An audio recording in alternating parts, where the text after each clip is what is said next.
terkadang kita mengklaim bahwa diri kita adalah pengikut Ahlus Sunnah wal Jamaah. Kita adalah pengikut Nabi yang setia dan para sahabatnya. Kita adalah peniti manhaj Rasulullah dan para sahabatnya. Akan tetapi pada kenyataannya terkadang perkataan tak seirama dengan prakteknya. Pada kenyataannya kita hanya mengikuti Nabi dan para sahabatnya dalam masalah akidah dan ibadah saja. Sementara dalam masalah akhlak dan budi pekerti, kita mengabaikannya. Kita contoh tata cara sholatnya Nabi. Kita contoh tata cara puasanya Nabi. Kita contoh tata cara zakatnya Nabi. Akan tetapi kita tidak mau meniru dan mencontoh akhlak dan budi pekertinya Nabi. Apakah pada kondisi yang demikian masih pantas bagi kita mengklaim diri kita bahwa kita adalah pengikut Ahlus Sunnah wal Jamaah yang sejati? Padahal Rasulullah Shallallahu Alaihi Wasallam tidak hanya mengajarkan akidah, tidak hanya mengajarkan ibadah, beliau juga mengajarkan akhlak al-karimah dan budi pekerti. Bukankah Rasulullah Shallallahu Alaihi Wasallam sendiri yang mengatakan bahwa orang yang terdekat dengannya di surga nanti adalah orang yang paling baik akhlaknya? Bukankah Rasulullah juga mengatakan akmalul mu'minina imanan ahasinuhum khuluqa? Sesempurna-sempurnanya iman seseorang terletak pada kesempurnaan akhlaknya. Bukankah Nabi juga pernah bilang bahwasannya orang yang paling banyak dimasukkan ke dalam surga adalah orang yang paling baik akhlaknya?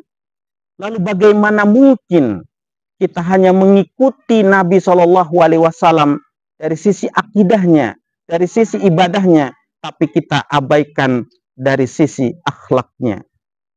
Saudaraku yang dimuliakan oleh Allah Subhanahu wa Ta'ala, Ibnu Qayyim al-Jauziyah pernah mengatakan, ad-dinu kulluhu khuluq, faman zada alaika fil khuluq, zada alaika fid din. Agama ini seluruhnya adalah akhlak, kata Ibnu Qayyim al-Jauziyah. Barang siapa yang bertambah akhlaknya, maka bertambah agamanya. Lihatlah bagaimana Ibnu Qayyim al-Jauziyah memandang bahwa akhlak adalah sesuatu yang sangat penting dalam agama ini. Bahkan beliau memandang bahwa akhlak ini adalah keseluruhan dalam agama. Bahwa agama ini adalah seluruhnya adalah akhlak. Akhlak kepada Allah, akhlak kepada Rasulnya, akhlak kepada sesama, dan akhlak kepada alam semesta. Maka bagaimana mungkin kita memisahkan antara akidah, ibadah, dan juga akhlak? Saudaraku yang dimuliakan oleh Allah Ta'ala, jangan pernah kita tertipu bahwa ketika kita bisa menjauhi dosa syirik, kita bisa menjauhi dosa bid'ah, lalu kita berbangga diri bahwa kita seolah-olah adalah Ahlus Sunnah wal Jamaah ahli surga, sementara akhlak dan perbuatan kita masih jauh dari tuntunan Rasulullah Shallallahu Alaihi Wasallam. Hati kita masih membenci orang lain. Kata-kata kita masih dipenuhi dengan kata-kata kotor dan kasar. Kita sering berburuk sangka.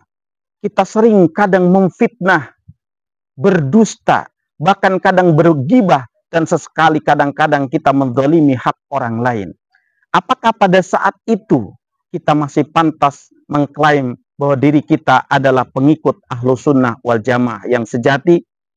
Saudaraku yang dimuliakan oleh Allah Subhanahu wa Ta'ala, jangan pernah kita merasa bangga bahwa kita sudah mengikuti manhaj Nabi dalam akidah, kita sudah mengikuti manhaj Nabi dalam ibadah, jika kita belum mampu dan tidak bisa mengikuti manhaj Nabi dalam akhlak dan budi pekerti.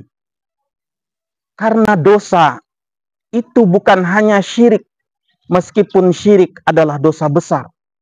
Dan dosa bukan hanya bid'ah, meskipun dosa bid'ah adalah dosa yang besar.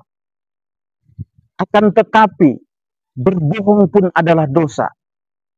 Berkata kasar adalah dosa. Berdusta adalah dosa. Berghibah adalah dosa. Mengambil hak orang lain adalah dosa. Memfitnah adalah dosa. Berburuk sangka kepada orang lain adalah dosa yang sama-sama dapat mengancam kita, menjerumuskan kita ke dalam neraka jahanam wal iyadu billahi min dzalik. Jadi sekali lagi, jangan pernah kita merasa bangga bahwa kita telah mengikuti manhaj Ahlus Sunnah wal Jamaah jika yang kita ikuti hanya akidah dan ibadahnya saja, akan tetapi akhlak dan perilaku kita masih jauh sekali dari manhaj dan tuntunan Rasulullah Shallallahu Alaihi Wasallam dan para sahabatnya. Subhanaka Allahumma wa bihamdika asyhadu an la ilaha illa anta astaghfiruka wa atubu ilaik. Wassalamualaikum warahmatullahi wabarakatuh.